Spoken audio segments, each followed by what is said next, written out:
Assalamualaikum warahmatullahi wabarakatuh.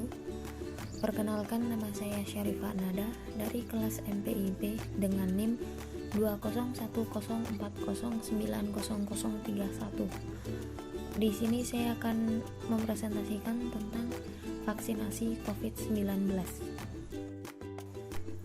Fenomena vaksinasi COVID-19. Vaksin merupakan suatu antigen atau benda asing yang dimasukkan ke dalam tubuh untuk menghasilkan reaksi kekebalan tubuh terhadap penyakit tertentu.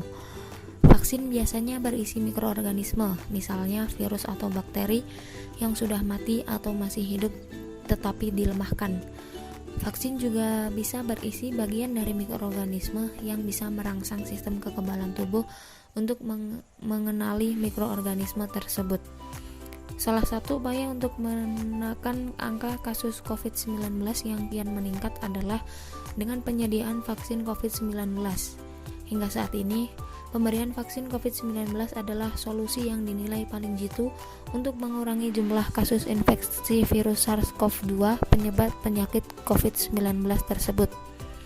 Meski demikian, hingga saat ini efektivitas dan keamanan vaksin COVID-19 masih diteliti dalam tahap uji klinis oleh pemerintah dan berbagai lembaga terkait. Hal ini merupakan langkah pemerintah dalam memastikan bahwa vaksin COVID-19 yang akan disediakan layak digunakan. Namun, perlu diingat juga bahwa upaya pencegahan COVID-19 tersebut tentunya tetap harus disertai protokol kesehatan. Misalnya, dengan selalu menjaga jarak fisik, menjauhi kerumunan atau tempat yang ramai, mengenakan masker, dan mencuci tangan. Pengembangan vaksinasi COVID-19. Vaksin COVID-19 yang tengah dikembangkan ada bermacam-macam. Ada vaksin yang memanfaatkan virus corona yang telah dimatikan atau dilemahkan. Ada juga vaksin yang memanfaatkan teknologi rekayasa genetika. Salah satu contoh jenis vaksin tersebut adalah vaksin mRNA. Akhir-akhir ini, sebagian masyarakat mungkin sering mendengar pemberitaan terkait pengembangan vaksin sebagai salah satu solusi untuk menanggulangi pandemi COVID-19. Namun, sebagian masyarakat Indonesia mungkin masih belum memahami dan masih bertanya-tanya mengenai efektivitas vaksin dan bagaimana proses pengembangan vaksin sebelum akhirnya dapat digunakan. Layaknya obat dan vaksin lainnya, pengembangan vaksin COVID-19 harus melalui 3 tahap uji klinis, yakni setelah memenuhi ketiga tahap uji klinis tersebut dan dinyatakan efektif serta aman digunakan, vaksin COVID-19 baru bisa mendapatkan izin edar dari Badan Pengawas Obat dan Makanan atau BPOM. Saat ini sudah ada vaksin COVID-19 yang memasuki uji klinis tahap 3 di Indonesia. Penelitian terhadap vaksin COVID-19 tersebut melibatkan 1.620 sukarelawan. Bila riset ini berjalan lancar, vaksin COVID-19 diprediksi dapat tersedia dan digunakan secara luas oleh masyarakat Indonesia pada tahun 2022. Kebijakan pemerintah terkait vaksinasi COVID-19. Kurang lebih sudah 10 bulan Indonesia berjuang melawan pandemi COVID-19. Selama periode tersebut, pemerintah dan masyarakat bergotong royong dalam upaya menangani COVID-19, termasuk dalam menerapkan protokol kesehatan 3M, yakni mencuci tangan dengan sabun, menjaga jarak, dan memakai masker.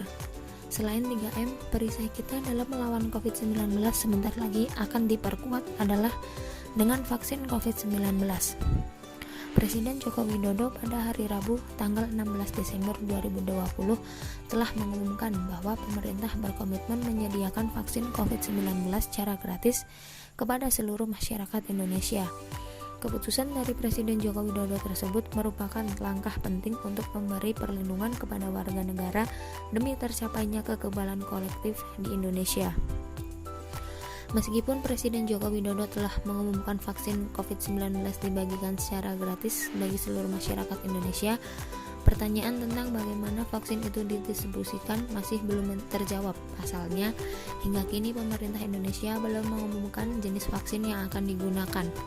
Sehingga, menurut ahli imunisi Jen Supradi, persoalan lain yang tidak kalah penting adalah fasilitas khusus untuk menyimpan beberapa jenis vaksin COVID-19 yang membutuhkan suhu sangat rendah. Ada beberapa faktor yang disebut sebagai tantangan dalam mendistribusikan vaksin, utamanya wilayah Indonesia yang luas dan terdiri dari kepulauan. Jumlah penduduknya yang besar juga disebut sebagai tantangan lainnya. Indonesia sebagai negara tropis, cuaca dengan suhu dan kelembapan udara tinggi juga menjadi faktor pertimbangan, sebab vaksin harus disimpan di tempat penyimpanan suhu rendah untuk menjaga keamanannya. Ada beberapa instruksi Presiden Joko Widodo tentang vaksinasi COVID-19. Yang pertama yaitu vaksin COVID-19 diberikan secara gratis dan masyarakat tidak dikenakan biaya sama sekali. Yang ketiga, seluruh jajaran kabinet, kementerian, lembaga dan pemerintah daerah agar memprioritaskan program vaksinasi pada tahun anggaran 2021. Yang ketiga, memprioritaskan dan merelokasi anggaran lain terkait ketersediaan dan vaksinasi secara gratis. Yang keempat, Presiden akan menjadi yang pertama mendapatkan vaksin COVID-19, tujuannya untuk memberikan kepercayaan dan keyakinan kepada masyarakat bahwa vaksin yang digunakan aman. Yang kelima, meminta masyarakat untuk terus menjalankan disiplin 3M, yaitu memakai masker, menjaga jarak, dan mencuci tangan. Prinsip dan waktu pelaksanaan vaksinasi COVID-19. Vaksinasi COVID-19 dilaksanakan dalam beberapa tahapan, mempertimbangkan ketersediaan, waktu kedatangan, dan profil keamanan vaksin. Adapun beberapa prinsip pelaksanaan vaksinasi COVID-19. Yang pertama, pemberian vaksin dilakukan oleh dokter, bidan, atau perawat yang memiliki kompetensi. Yang kedua, pelaksanaan pelayanan vaksinasi tidak mengganggu pelayanan imunisasi rutin dan pelayanan kesehatan lainnya. Yang ketiga, melakukan screening terhadap status kesehatan sasaran sebelum dilakukannya pemberian vaksin. Yang keempat, menerapkan protokol kesehatan. Yang kelima, mengintegrasikan dengan kegiatan surveillance COVID-19 terutama dalam kasus mendeteksi analisa kasus dan dampak. Hadis yang menjelaskan vaksinasi. Imam Bukhari tidak memberikan bab khusus dalam kitab Sahih Al-Bukhari tentang pencegahan penyakit, namun menghimpun langkah-langkah pencegahan terhadap penyakit, seperti hadis menjaga kebersihan, penggunaan pembersih gigi atau siwak, makanan, mandi dan olahraga, bahkan juga menjelaskan langkah karantina wabah epidemik dan menghindari penyakit. Sebenarnya dalam Islam, pencegahan itu bagian dari pengobatan sebagaimana proses pemulihan. Islam mengajarkan agar mencegah dan mengobati diri dari semua penyakit, sebab setiap penyakit pasti ada obatnya, namun tidak boleh berobat dengan yang haram. Rasulullah SAW bersabda, Allah telah menurunkan penyakit dan obat, serta menjadikan obat bagi setiap penyakit. Maka berobatlah dan janganlah berobat dengan benda yang haram. Hadis riwayat Abu Daud dan Abu Darda. Cukup sekian materi yang dapat saya sampaikan, kurang lebihnya mohon maaf. Wassalamualaikum warahmatullahi wabarakatuh.